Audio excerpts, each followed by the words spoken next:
إضرام والنار عمدا بسبب الشك يودي بحياة طفل يبلغ من العمر 5 سنوات بالمغرب، والمتهم هو الأب.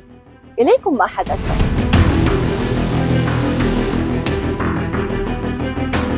حوالي 4 صباحا من يوم السبت الماضي أقدم رجل أربعيني على تنفيذ جريمة شنعاء، إذ أشعل النار في قنينة غاز من الحجم الكبير داخل شقة يكتريها بمنطقة راس الماء بإقليم الناظور، قبل أن يقوم برمي نفسه من الطابق الأول للمنزل.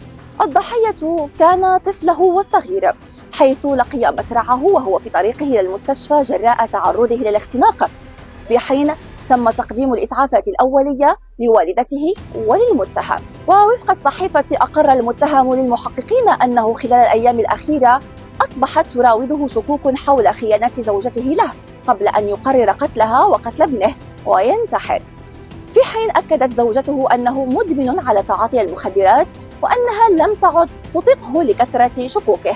تمت إحالة المتهم للمحاكمة، في حين تم إيداع جثة الطفل مستودع الأموات قصد إجراء تشريح طبي عليه للتأكد من الأسباب الحقيقية للوفاة.